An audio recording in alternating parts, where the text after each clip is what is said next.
எவ்வளவு பெரிய பாவம் நிகழ்ந்திருந்தாலும், எவ்வளவு பெரிய நம்ம பாவம் செஞ்சிருந்தாலும், அல்லாஹ்விடத்தில் மன தூய்மையோடு இஹ்லாஸோடு, யா அல்லாஹ் நான் செய்த பாவத்தின் காரணமாக வெட்கப்படுகிறேன் ரப்பே, நீ செய்யாதே என்பதாக சொல்லியிருந்தாய், நான் செய்துவிட்டேன் ரப்பே, ரப்பே மீண்டும் என்னுடைய இந்த பாவத்தை நான் மீண்டும் செய்ய மாட்டேன் ரப்பே, என்னுடைய இந்த பாவத்தை மன்னித்து மறைத்தருள்வாயாக என்பதாக உள்ள தூய்மையோடு யாரெல்லாம் அல்லாஹ்வுடைய இஸ்திக்ஃபார் செய்கிறார்களோ, எவ்வளவு பெரிய பாவம் செஞ்சிருந்தாலும் அல்லாஹ் நிச்சயமாக அந்த பாவத்தை மன்னித்து விடுகிறான் என்பதாக நபிகள் நாயகம் ஸல்லல்லாஹு அலைஹி வஸல்லம் சொன்னார்கள்.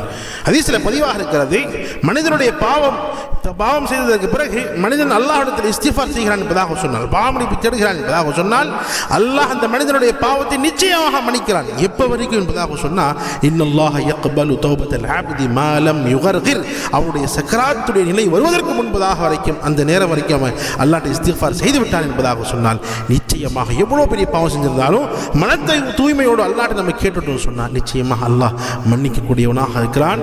அல்லாஹ் மன்னிப்பதை விரும்பக்கூடியவனாக இருக்கிறான். நிச்சயமாக அல்லாஹ்விடம் அதிகமாக இஸ்திக்ஃபார் செய்யுங்க. எவ்வளோ பெரிய பாவம் செஞ்சிருந்தாலும் அவன் மன்னிக்கக்கூடியவனாக இருக்கிறான். மீண்டும் ரப்பே நான் செய்ய மாட்டேன் என்பதை அல்லாஹ்விடம் சொல்லிட்டு பாவம் மன்னிப்பு கேளுங்க. நிச்சயமாக அல்லாஹ் இன்னஹு கான கஃபாரா, அல்லாஹ் மன்னிக்கக்கூடியவனாக இருக்கிறான்.